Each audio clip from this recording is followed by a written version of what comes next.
قالوا لنا هذه وإن تصبهم سيئة يطيروا بموسى ومن معه ألا إنما طائرهم عند الله ولكن أكثرهم لا يعلمون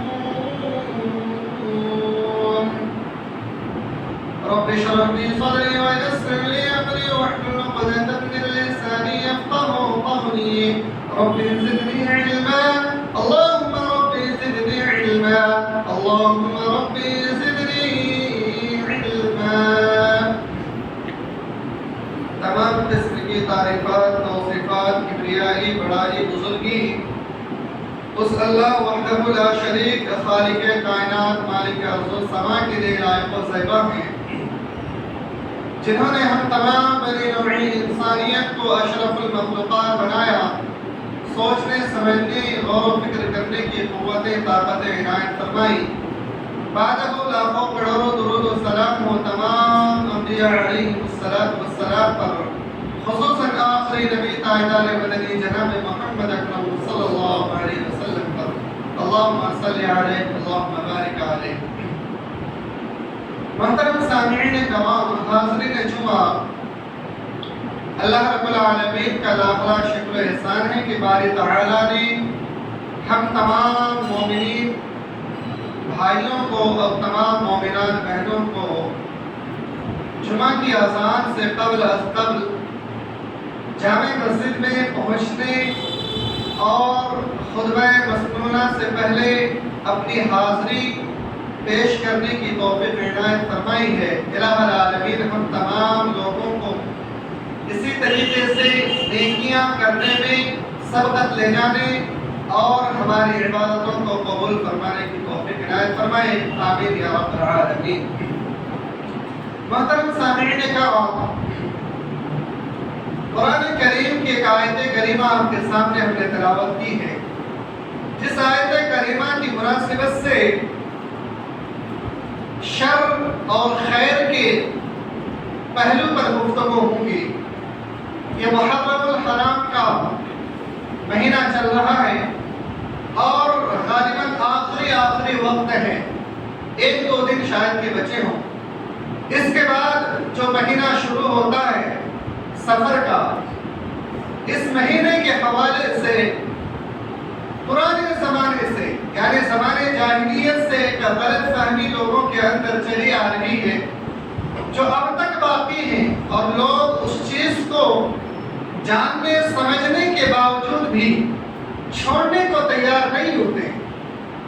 اسی لیے ہر دور میں ہر جمعہ کے خطبے میں ہر اس مہینے کی شروعات میں جب یہ وقت آتا ہے تو واعظین اور خطیب حضرات قوم والوں کو نصیحت کرتے ہیں کہ اس مہینے کے حوالے سے جو بھی لوگوں کے اندر غلط فہمیاں ہیں وہ غلط فہمیاں دور ہو جائیں، تاکہ انسان صحیح عبادت کرتے کرتے کہیں ایسا نہ ہو کہ ایک چھوٹی سی غلطی کی وجہ سے اس کی پوری زندگی کی عبادات ناکام اور برباد ہو جائے. تو آج کے خطبے میں انشاءاللہ ماہ سفر کے حوالے سے جو چند غلط فہمیاں ہیں لوگوں کے اندر، اس چیز کے بارے میں ذکر فرمائیں گے. ساتھ ہی یہ بھی واضح کرنے کی کوشش کریں گے کہ جب پیدا کرنے والا اللہ رب العالمین کی ذات ہے، مارنے والا کی ذات اگر اللہ رب العالمین ہے تو نفع اور نقصان کا بھی مالک اللہ رب العالمین ہی کی ذات ہے. اس کے علاوہ کسی اور مخلوق میں اتنی طاقت نہیں، اتنی قوت نہیں کہ کسی بھی مخلوق کو وہ نقصان پہنچا سکے یا ذرہ برابر بھی فائدہ پہنچا سکے. اللہ رب العالمین نے تمام پیغمبروں کا حوالہ دیتے ہوئے اللہ کے رسول صلی اللہ علیہ وسلم کو نصیحت کی ہے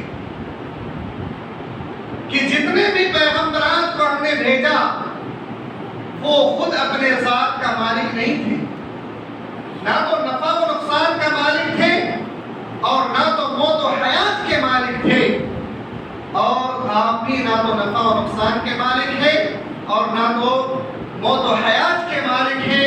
اگر آپ کسی چیز کے مالک ہیں تو وہ اللہ رب العالمین نے جس چیز پر آپ کو مکلف کیا ہے بس اتنا ہی کرنا ہے، اسی چیز کا آپ مالک ہے۔ اس چیز کو اگر آپ پورا نہیں ادا کرتے ہیں، اس کا حق نہیں ادا کرتے ہیں، تو یقیناً آپ بھی ظالموں میں سے ہو جائیں گے اور آپ اللہ کے حقیقی بندہ نہیں بن سکتے۔ اللہ رب العالمین نے اپنے آخری پیغمبر جناب محمد اکرم صلی اللہ علیہ وسلم کو نصیحت کرتے ہوئے فرمایا قُلْ لَا أَمْلِكُ لِنَفْسِي نَفْعًا وَلَا ضَرًّا إِلَّا مَا شَاءَ اللَّهُ۔ فرمایا اے نبی صلی اللہ علیہ وسلم، آپ لوگوں سے فرما دیجئے کہ میں تو اپنی ذات کا بھی بذات خود نفع و نقصان کا مالک نہیں ہوں، ذرہ برابر بھی مالک نہیں ہوں، الا ما شاء اللہ، لیکن اتنا ہی جتنا کہ اللہ رب العالمین کی مشیت ہو، اللہ رب العالمین کی مرضی ہو۔ وَلَوْ كُنْتُ أَعْلَمُ الْغَيْبَ لَاسْتَكْثَرْتُ مِنَ الْخَيْرِ وَمَا مَسَّنِيَ السُّوءُ۔ اگر مجھے غیب کا علم ہوتا تو میں بے شمار بھلائیوں کو، اچھائیوں کو اکٹھے کر لیتا۔ وَمَا مَسَّنِيَ السُّوءُ، اور ذرہ برابر بھی برائی اور نقصان مجھے چھو بھی نہیں سکتی۔ إِنْ أَنَا إِلَّا نَذِيرٌ وَبَشِيرٌ لِقَوْمٍ يُؤْمِنُونَ، میرا کام تو صرف اور صرف لوگوں کو ڈرانا ہے اور خوشخبری دینا ہے، بس اتنا سا میرا کام ہے کہ میں لوگوں کو بشارت دوں اور خوشخبریاں دے دوں، یہی میرا کام ہے۔ اور نفع و نقصان کا مالک نہ تو میں ہوں اور نہ تو کوئی اور ہے، اگر کوئی ہے تو اللہ رب العالمین کی ذات ہے۔ میرے بھائیوں، اسی آیت کریمہ پر غور کریں کہ آج اس ماہ سفر میں اور اس کے علاوہ دیگر مہینوں میں لوگ ایک طرح سے بدشگونی نکالتے ہیں۔ بدشگونی یہ کہ اللہ رب العالمین کے علاوہ کسی اور کے بھی در پہ اگر ہم جائیں گے تو ہماری حاجتیں پوری ہو جائیں گی، ہماری مشکلات دور ہو جائیں گے، ہماری مدد کی جائیں گی، اور ہمارے قسمتوں کے بارے میں لوگ مجھے بتلائیں گے کہ آنے والے وقت میں تمہارے ساتھ اچھا ہونا ہے یا برا ہونا ہے۔ ان چیزوں کے بارے میں مجھے اللہ رب العالمین کے علاوہ بھی کوئی دوسرا بتائیں گے۔ اللہ رب العالمین نے کلی طور پر اعلان کر دیا کہ نہ تو کسی ولی، کسی مرشد، کسی پیغمبر، کسی رسول کے پاس یہ اختیار نہیں ہے، حتیٰ کہ پیغمبر جناب محمد اکرم صلی اللہ علیہ وسلم کے پاس بھی یہ اختیار نہیں ہے کہ وہ انسان، کسی بھی انسان کو وہ کچھ بھی فائدہ پہنچا سکے یا نقصان پہنچا سکے۔ اگر اس چیز کا وہ مالک ہوتے، اس کے پاس اختیار ہوتا، تو جناب محمد اکرم صلی اللہ علیہ وسلم خود اپنے لیے سب سے پہلے بھلائیوں کو اکٹھے کر لیتے اور برائیوں کو دور کر لیتے، لیکن اس چیز کا اسے علم نہیں تھا۔ اللہ رب العالمین نے مزید دوسری آیت کریمہ میں فرمایا قُلْ أَفَرَأَيْتُمْ مَا تَدْعُونَ مِن دُونِ اللَّهِ، اے نبی کریم صلی اللہ علیہ وسلم آپ فرما دیجیے کہ مَا تَدْعُونَ مِن دُونِ اللَّهِ، کہ تم اللہ رب العالمین کے علاوہ جن لوگوں کو پکارتے ہو، بلاتے ہو، جن کی تم عبادتیں کرتے ہو، پوجا پاٹ کرتے ہو، إِنْ أَرَادَنِيَ اللَّهُ بِضُرٍّ هَلْ هُنَّ كَاشِفَاتُ ضُرِّهِ، اگر اللہ رب العالمین اس بات کا ارادہ کرتے ہیں کہ ذرہ برابر اسے نقصان پہنچانا ہے، تھوڑا سا ہی نقصان پہنچانا ہے، تو کیا وہ اسے ٹال سکتے ہیں؟ ہرگز نہیں ٹال سکتے ہیں۔ اور وَإِنْ أَرَادَنِي بِرَحْمَةٍ هَلْ هُنَّ مُمْسِكَاتُ رَحْمَتِي، اور اگر اللہ رب العالمین بھلائی کا ارادہ کرے تو ہے کوئی ایسا انسان، کوئی غیر اللہ، کوئی معبود جو آپ کو ذرہ برابر بھی نفع پہنچا سکے، بھلائیاں پہنچا سکے؟ ایسا ہرگز ہے نہیں، کوئی نہیں ہے۔ اے نبی فرما دیا قُلْ حَسْبِيَ اللَّهُ، میں اللہ ہی پر بھروسہ کرتا ہوں، عَلَيْهِ يَتَوَكَّلُ الْمُتَوَكِّلُونَ، اور بھروسہ کرنے والے صرف اور صرف اللہ رب العالمین ہی کی ذات پر بھروسہ کرتے ہیں، توکل کرتے ہیں، اس کے علاوہ کسی اور ذات پر وہ بھروسہ اور توکل نہیں کرتے ہیں، چاہے وہ کتنا بڑا پیر و مرشد کیوں نہ ہو جائے، چاہے وہ اولیاء کیوں نہ ہو جائے، چاہے وہ انبیاء و رسول کیوں نہ ہو جائے، کسی پر وہ بھروسہ نہیں کرتے ہیں۔ صرف اور صرف بھروسہ کرنے والی ذات اگر ہے تو اللہ رب العالمین کی ذات ہے۔ نفع نقصان پہنچانے والی ذات اگر کوئی کوئی ہے تو اللہ رب العالمین کی ذات ہے. تو دنیا میں کوئی ایسی معبود ہے ہی نہیں, کوئی ایسا مخلوق ہے ہی نہیں, کوئی ایسا انسان ہے ہی نہیں جو انسانوں کی حاجت, مشکلات اور مدد کر سکے اور حاجتوں کو پوری کر سکے سوائے اللہ رب العالمین کے. اس کے علاوہ کسی اور مخلوق میں اتنی طاقت ہے ہی نہیں کہ ذرہ برابر بھی کسی کو فائدہ پہنچا سکے یا نقصان پہنچا سکے. اللہ رب العالمین نے ایک اور مقام پر کھل کر کے بیان فرمایا ما یفتح اللہ للناس من رحمت فلا ممسک لها. اللہ رب العالمین اگر اپنی رحمت کو آپ کے لیے کھول دے تو ہے کوئی مالک جو اس کو روک کر دکھا دے؟ کسی میں اتنی طاقت ہے کہ اللہ رب العالمین کے بھیجے ہوئے رحمت کو, اللہ رب العالمین کی طرف سے کھولے ہوئے رحمت کو کوئی بند کر دے, روک دے؟ وما یمسک فلا مرسل له من بعدی. اور ہے کوئی ایسی ذات جو اللہ رب العالمین اگر اس چیز کو روک لے تو اسے کوئی آگے تک پہنچا دے؟ ہے اللہ رب العالمین کے علاوہ کسی میں اتنی طاقت کہ ذرہ برابر بھی بھلائی اگر پہنچانا چاہے تو ہے کسی میں اتنی طاقت کہ اس کو روک لے؟ اور اگر اللہ رب العالمین اسے روک لے تو ہے کسی میں اتنی طاقت کہ اسے پہنچا دے؟ میرے بھائیوں, ہم جس شہر میں رہ رہے ہیں یہاں اللہ رب العالمین کی رحمت بارش کی شکل میں نازل ہوتی ہے, لیکن دنیا میں کئی ساری ایسی جگہ موجود ہیں جہاں پر بارش نازل نہیں ہوتی ہے. لوگ تڑپ رہے ہیں, گرمیوں سے جھلس رہے ہیں, ایک بوند بھی بارش کا قطرہ نہیں ٹپک رہا ہے. ہے کسی ایسی مخلوق میں اتنی طاقت کہ بارش کا ایک بوند بھی وہ نازل فرما دے؟ کسی میں اتنی طاقت نہیں تھی اللہ رب العالمین. اگر ہے کسی کے اندر طاقت تو اللہ رب العالمین کی ذات ہے کہ جب چاہے, جہاں چاہے, جتنا چاہے اللہ کی رحمتیں نازل کر دے, اور جہاں چاہے اللہ اپنے رحمتوں کو روک لے. اللہ کے سوا کسی اور کے اختیار میں نہیں ہے, کسی کے پاس اتنی طاقت نہیں ہے کہ اللہ کے سوا ایسا کام کوئی کر سکے.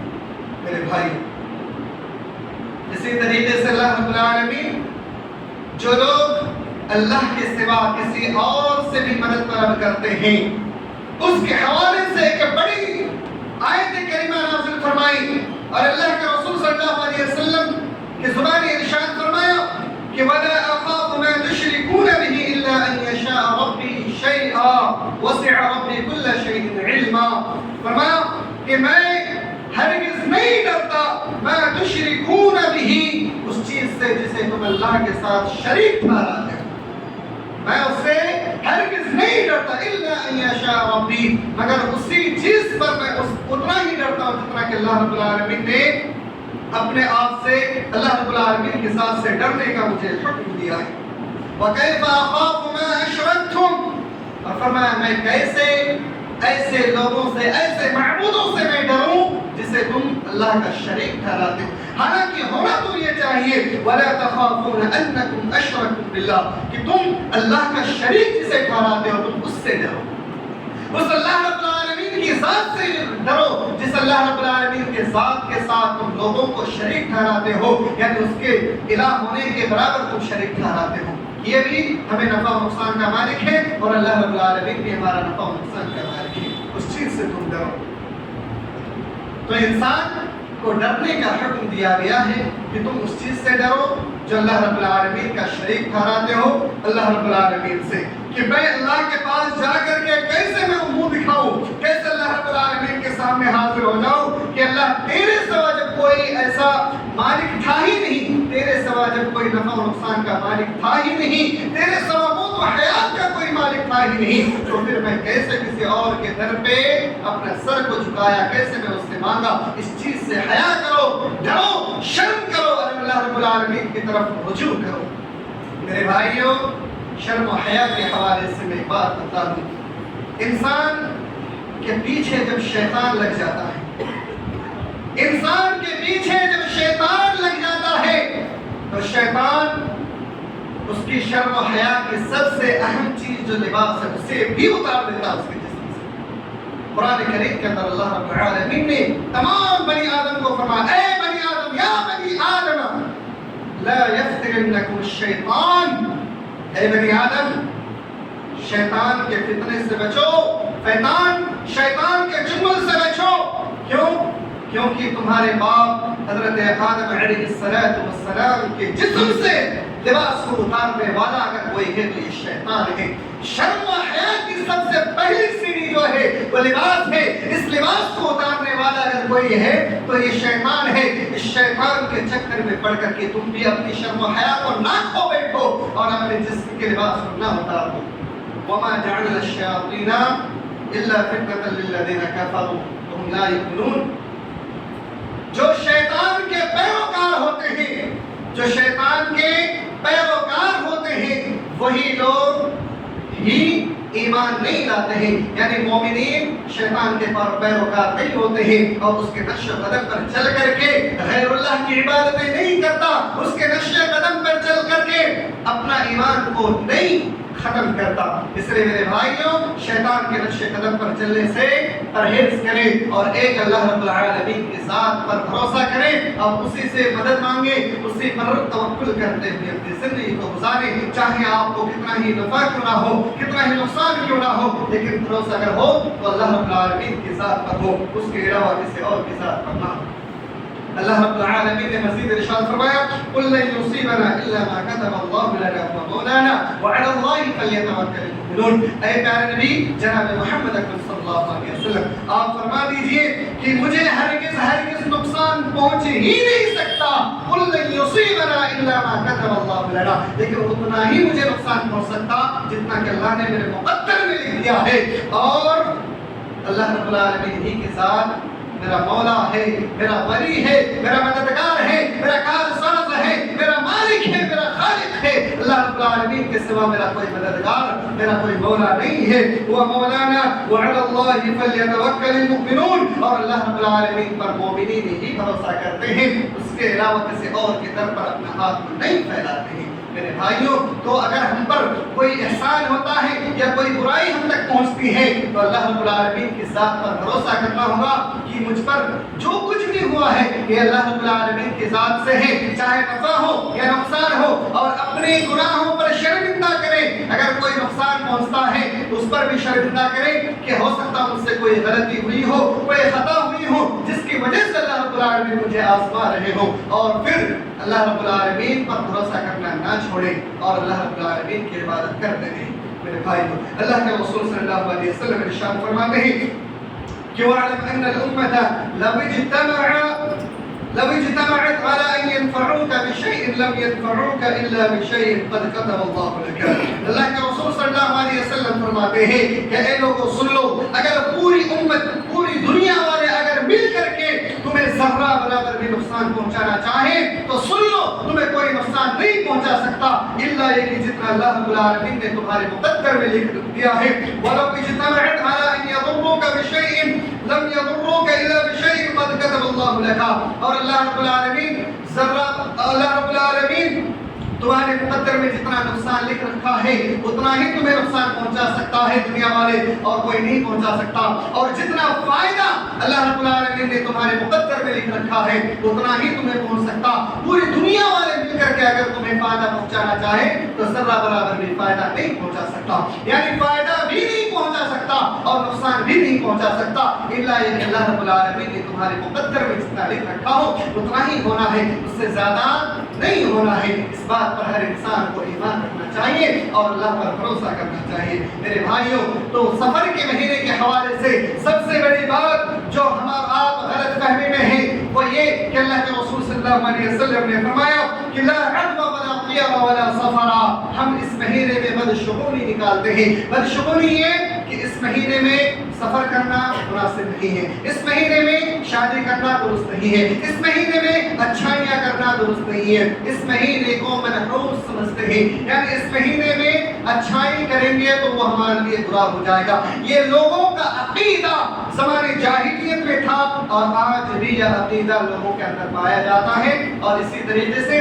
شوال کے مہینے میں بھی شعبان کے مہینے کے حوالے سے بھی بہت سارے لوگ کہتے ہیں کہ اس میں بھی کچھ چیزیں صحیح اور کچھ چیزیں غلط ہیں، حالانکہ ایسی کوئی بات نہیں ہے۔ اللہ رب العالمین نے ایسی کوئی منحوسیت نہ تو اس مہینے میں رکھا ہے اور نہ تو اس مہینے میں اللہ رب العالمین نے رکھا ہے. تو اللہ کے رسول صلی اللہ علیہ وسلم نے فرمایا لا عدوى کوئی فال نہیں ہے ولا طیرا اور کوئی پرندہ اڑا کر کے قسمت آزمانا نہیں ہے ولا سفرا اور کوئی نہ تو سفر منحوس ہے. یعنی اس مہینے میں پہلے زمانے کے لوگ پرندوں کو اڑاتے تھے، پرندوں کو اڑاتے تھے. پرندے اگر دائیں جانب اڑ جاتی تو لوگ یہ تصور کرتے کہ میرا سفر کرنا یا کوئی اچھا کام کرنا میرے لیے بہتر ہوگا. اگر وہی پرندہ بائیں سائڈ اڑ جاتی تو کہتا ہے کہ میرے لیے کچھ بری خبر ہے، بری آفت ہے، اب مجھے یہ کام نہیں کرنا چاہیے. تو یہ وہ لوگ قسمت آزماتے تھے پرندوں کے ذریعے سے. ولا لا عدوى اور اسی طریقے سے کوئی تیر پھینک کر کے قسمت کو آزماتے تھے کہ اس تیر کے ذریعے سے وہ یہ آزماتے تھے کہ میرے لیے کام اچھا ہوگا یا برا ہوگا. تو اللہ کے رسول صلی اللہ علیہ وسلم نے فرمایا نہ تو تیر کے ذریعے سے نہ پرندوں کے ذریعے سے کوئی بھی قسمت آزمانا درست نہیں ہے. اگر ایسا لوگ کرتے ہیں تو یہ شریعت کا طریقہ نہیں ہے کہ لوگ ایسا عمل کریں.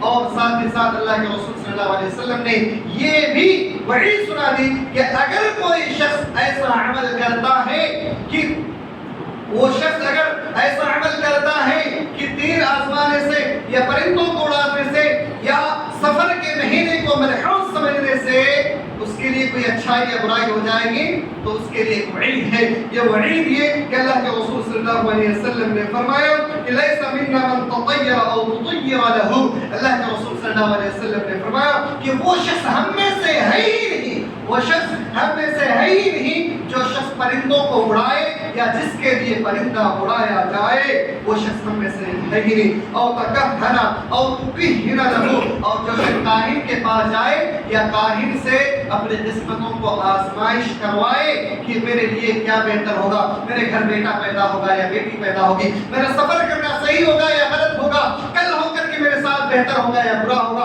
کسی کاہن کے پاس جا کر کے اگر اپنی قسمت کو آزمایا تو اس کے بارے میں اللہ کے رسول صلی اللہ علیہ وسلم نے فرمایا کہ وہ انسان ہم میں سے ہے ہی نہیں، گویا کہ وہ شریعت اسلامیہ سے خارج ہے. اللہ اور اس کے رسول کا ساتھی ہو ہی نہیں سکتا. میرے بھائی حضرت موسیٰ علیہ السلام کے قوم والوں کا بھی یہی حال تھا. حضرت موسیٰ علیہ السلام کے قوم والے بھی حضرت موسیٰ علیہ السلام کو اور ان کے ساتھیوں کو جو نیک تھے، جو ایمان والے تھے، مومنین تھے، ان کے بارے میں بدگمانیاں پیدا کرتے تھے. اللہ رب العالمین نے قرآن کریم کے اندر ارشاد فرمایا فَإِذَا جَاءَتْهُمُ الْحَسَنَةُ قَالُوا لَنَا هَٰذِهِ. موسیٰ علیہ السلام کے قوم والے کہتے تھے جب کوئی بھلائی ہوتی، کوئی اچھائی ہوتی، کہتے یہ تو ہماری وجہ سے ہے، یہ تو ہم اچھے ہیں، یہ تو ہمارے ساتھ بہتر ہونا ہی تھا، یہ ہماری وجہ سے ہے. اور وہیں پر وَإِن تُصِبْهُمْ سَيِّئَةٌ يَطَّيَّرُوا بِمُوسَىٰ وَمَن مَّعَهُ. اور اگر جب کوئی برا چیز ہو جاتا، کوئی بری آفت آ جاتی ہے، کوئی کام گڑبڑ ہو جاتا تو وہ لوگ کہتے ہیں یہ تو موسیٰ اور اس کی قوم والے اس کے ساتھیوں کی وجہ سے ایسا ہوا ہے. اللہ رب العالمین نے فرمایا کہ سنو یہ اچھا یا برا ہونا کسی موسیٰ یا کسی اس کے قوم والوں کے اختیار میں نہیں ہے یا کسی انسان کے اختیار میں نہیں ہے کہ وہ اپنے لیے برا کرے یا بھلا کرے، بلکہ اللہ رب العالمین کے اختیار میں ہے کہ کس انسان کے ساتھ اچھا ہوگا یا برا ہوگا. لیکن اچھا بھی ہو یا برا ہو دونوں صورتوں میں اللہ رب العالمین پر بھروسہ کرنا ہے. اچھائی ہو تو اس پر اللہ کا شکر ادا کریں، اس کوئی برائی پہنچے، کوئی مصیبت پہنچے تو اس پر اللہ رب العالمین سے صبر کریں اور اللہ ہی پر ڈٹے اور توکل کرتے رہیں اور جمے رہیں. میرے بھائیوں اسی طریقے سے اللہ کے رسول صلی اللہ علیہ وسلم نے زمانے جاہلیت کے بارے میں بیان فرمایا کہ 4 خصلتیں ایسے ہیں زمانے جاہلیت کی جس کے بارے میں میری قوم سنیں گے، سمجھیں گے، لیکن پھر بھی جلدی چھوڑنے کو تیار نہیں ہوں گے. بڑی افسوس کی بات ہے، کتنی خطرناک بات ہے. وہ 4 چیزیں کیا ہے جسے اس امت سننے کے باوجود بھی، سمجھنے کے باوجود بھی چھوڑنے کو تیار نہیں ہوں گے.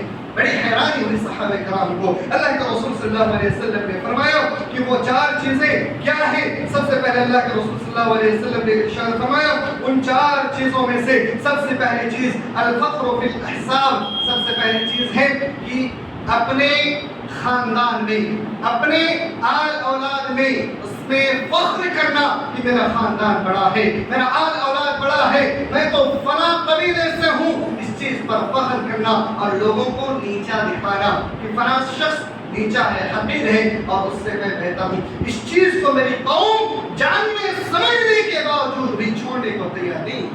اور غور کیجیے ایسا ہی ہوتا ہے، لوگ اس چیز کو سمجھتے بھی ہیں، جانتے بھی ہیں، اور اللہ کی اس بات کو سننے سمجھنے کے باوجود بھی چھوڑنے کو تیار نہیں ہوتے ہیں۔ جیسے ہی کوئی غریب انسان آئے، کوئی مفلس انسان آئے، اس کو حقیر نظر سے دیکھتے ہیں۔ سب سے بڑی بات تو آج کے دور میں یہ بتا دوں، آج ہماری اس قوم کی حالت یہ ہے، آج کے دور میں علماء کرام کو بھی مفلس کی نظر میں لوگ دیکھنے لگے ہیں۔ علماء کرام کو جو آج آپ کے رہنما ہیں، آج جس کی وجہ سے ہم اور آپ صحیح راستے پر چل رہے ہیں، جس شخص کی وجہ سے ہم اور آپ قرآن و سنت کے پیروکار بنے ہوئے ہیں، اسی انسان سے جب کوئی چھوٹی سی بھی غلطی ہو جاتی ہے تو آپ اسی انسان کو مسکین بنا دیتے ہیں اور اتنا زیادہ اس کو لعن طعن کر دیتے ہیں، تو وہ انسان بیچارہ مجبور ہو کر کے مساجد و مدارس کو چھوڑنے پہ مجبور ہو جاتے ہیں اور چھوڑ کر کے چلے جاتے ہیں، اور پھر آپ ویسے ہی زمانے جاہلیت والے رسم و رواج کو اپنا کر کے اپنی زندگی کی گزر بسر کرتے ہیں۔ میرے بھائیوں، اس لیے کسی بھی انسان کو آپ حقیر نہ سمجھیں، کوئی بھی انسان حقیر نہیں ہے۔ اور دوسری چیز اللہ کے رسول صلی اللہ علیہ وسلم نے جو بیان فرمایا وہ یہ وَالطَّعْنُ فِي الْأَنْسَابِ، کسی بھی انسان کو تانا مارنا اس کی غریبی مفلسی کی وجہ سے یا اس کے خاندان میں کمی بیشی ہونے کی وجہ سے۔ پہلے زمانے میں لوگ جس انسان کی ماں یا باپ کوئی ایک بڑی غلطی کر چکے ہو، اس انسان کو اس کے ماں کا نام لے کر کے، اس کا باپ نام کا نام لے کر کے تانا مارا جاتا، ارے تمہارا باپ تو ایسا ہے، تمہاری ماں تو ایسی ہے، تم ایسے خاندان کو، ایسے ماں کی اولاد ہو، ایسے بیٹی باپ کی اولاد ہو۔ اس چیز کو لے کر کے اگر کوئی شخص اسلام میں ہے، اس نے کلمہ پڑھا ہے، مومن ہے، تو اس شخص کو اس طرح کا الفاظ کہنا غیر مناسب ہے، ہرگز آپ کہہ نہیں سکتے۔ ممکن ہے کہ آپ کہہ کر کے آپ سے بہتر وہ انسان ہو جائے اور آپ اس سے بدتر انسان ہو جائے اور اس سے بھی گھٹیا انسان آپ ہو جائے، اس لیے کسی بھی انسان کو تانا نہ مارے۔ اور تیسری چیز اللہ کے رسول صلی اللہ علیہ وسلم نے فرمایا کہ وَفِي الْإِسْتِسْقَاءِ بِالنُّجُومِ، ستاروں کے ذریعے سے بارشوں کو طلب کرنا، ستاروں کے ذریعے سے بارشوں کو طلب کرنا، یعنی جب بارش نازل ہو تو ہم اور آپ زبان سے کہتے ہیں فلاں فلاں ستارے کی وجہ سے بارش نازل ہوئی ہے، زمانے جاہلیت کے رسم و رواج تھا۔ یہی چیز آج بھی بہت سارے کاہن کہتے ہیں، بہت سارے جادوگر کہتے ہیں کہ آج بارش ہوگی فلاں جگہ پر اور اتنے دیر سے اتنے دیر تک ہوگی۔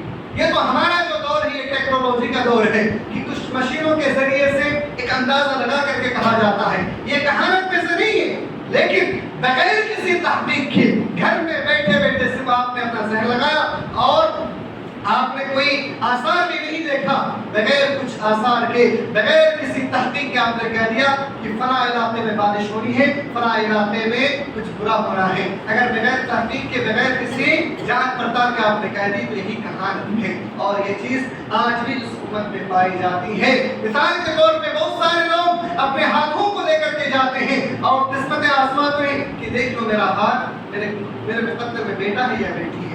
خواتین جاتی ہیں خاص طور سے اپنے ہاتھوں کو آزمانے کے لیے، تو اس چیز کو چھوڑنے کو تیار نہیں ہوں گے۔ وہ بھی نیاحہ، اور چوتھی چیز ہے جب گھر میں کوئی مصیبتیں آ جائیں تو اس میں نوحہ کرنا، کسی شوہر کا انتقال ہو جائے، ماں کا انتقال ہو جائے، بیوی کا انتقال ہو جائے، بیٹے کا انتقال ہو جائے تو چیخ چیخ کر کے، دھاڑے دھاڑے مار مار کر کے رونا، یہ نیاحہ ہے، اور اس چیز کو آج بھی اس امت میں پایا جاتا ہے۔ اللہ کے رسول صلی اللہ علیہ وسلم نے فرمایا اگر تمہارے گھر میں کوئی مصیبت پہنچتی ہے تم اس پہ اللہ رب العالمین پر توکل کرتے ہوئے صبر کرو، اللہ پر بھروسہ کرو اور نیاحہ کرنے سے بچو، کیونکہ نوحہ کرنے والے یہ اللہ رب العالمین کے قریبی بندہ نہیں ہے بلکہ وہ جہنمیوں میں شمار کیے جائیں گے۔ میرے محترم بھائیوں، اسی لیے آپ اپنے مقدر کے حوالے سے جو کچھ بھی آپ کے ساتھ اچھا ہو یا برا ہو، اس حال میں کہ آپ مومن ہیں تو آپ اللہ رب العالمین پر بھروسہ کریں، اللہ رب العالمین پر توکل کریں۔ اگر آپ اچھائیاں کرتے ہیں تو اللہ کا شکر ادا کریں، اور اگر آپ کے گھر میں کوئی مصیبت پہنچتی ہے، مصیبت پر مصیبت پہنچتی ہے، لیکن آپ مومن ہیں، پنج وقت نمازی ہیں، اللہ پر بھروسہ کرنے والے ہیں، تو اس پر اللہ رب العالمین سے صبر کریں اور اللہ رب العالمین سے دعا کریں کہ اللہ العالمین اس کا بہترین بدلہ مجھے عطا کر، اللہ تو اس کا بہترین بدلہ مجھے عطا کر، ایسا دعا کرتے رہے تاکہ آپ مومنین میں شمار ہو جائیں اور اللہ کے نیک بندوں میں شمار ہو جائیں۔ میرے بھائیوں، اس پورے سبق کا خلاصہ یہ ہے کہ اللہ رب العالمین کے نزدیک نہ تو کوئی مہینہ منحوس ہے، نہ تو کوئی انسان منحوس ہے، اور نہ تو کوئی اور چیز منحوس ہے۔ اگر منحوس ہے تو آپ کے بدعمال منحوس ہے، اس بدعمالی کو ختم کریں، وہ منحوس ہے۔ اس بدعمالی کی وجہ سے آپ دھیرے دھیرے اللہ رب العالمین سے دور ہوتے چلے جا رہے ہیں اور اپنے آپ کو جنت سے نکال کر کے جہنمی بناتے چلے جا رہے ہیں۔ وہ چیز منحوس ہے، اس چیز کو تانا مارے۔ انسان کے ساتھ ہمیشہ 3-4 چیزیں ایسی ہوتی ہیں جس سے اسے ہمیشہ لڑنا ہوتا ہے، اور اس سے جب وہ لڑتا ہے تو انسان اکیلا ہوتا ہے، کمزور پڑ جاتا ہے، اور ان 3-4 چیزوں کے ساتھ جب لڑ کر کے کامیاب ہو جاتا ہے، یقین مانیے اللہ رب العالمین اسے جنت کی بشارت دیتا ہے۔ اور اس سلسلے میں پہلے بھی بتا چکا ہوں وہ 3-4 چیزیں کیا ہیں، جس میں سے میں نفس کے حوالے سے کہا تھا کہ نفس امارہ انسان کے ساتھ موجود ہے۔ نفس امارہ کے ساتھ انسان کو لڑنا ہوتا ہے، جو ہمیشہ آپ کو برائی پر ابھارتا ہے کہ برائی پہ برائی کرو، فلاں بابا کے پاس چلے جاؤ، فلاں گناہ کر لو۔ تو انسان اس سے جب لڑتا ہے تو گویا کہ وہ اپنے آپ سے ایک جنگ لڑتا ہے اور اللہ کے قریبی ہونے کی کوشش کرتا ہے۔ شیطان لعین سے وہ لڑتا ہے۔ شیطان لعین بہت خطرناک شیطان ہے جو انسان کو ہمیشہ ورغلاتا ہے، وسوسہ ڈالتا ہے ذہن میں برائی کرنے پر، اس سے بھی لڑتا ہے۔ اسی طریقے سے ابھی اور بھی 2-4 چیزیں ہیں، انشاءاللہ پھر کبھی بتاؤں گا۔ تو یہ ساری چیزیں جب انسانوں کے ذہن میں آ جاتی ہیں تو پھر انسان صحیح راستے کو چھوڑ کر کے غلط راستے کو اختیار کرنا شروع کر دیتے ہیں۔ اس لیے میرے بھائیوں، کوئی مہینہ منحوس نہیں ہوتا ہے اور کوئی دین منحوس نہیں ہے، بلکہ منحوس ہمارے اور آپ کے برے اعمال ہیں۔ اس اعمال کو دور کرنے کی کوشش کریں، اس برے اعمال سے اللہ رب العالمین سے پناہ مانگنے کی کوشش کریں، اور ہمیشہ اللہ رب العالمین پر توکل اور بھروسہ کرنے کی کوشش کریں، اور ہمیشہ اللہ کے صحیح راستے پر اور صراط مستقیم پر چلنے کی کوشش کریں۔ آخر میں اللہ رب العالمین سے دعا ہے کہ الہ العالمین ہم تمام امت مسلمہ کو کہنے سننے سے زیادہ عمل کرنے کی توفیق عطا فرما۔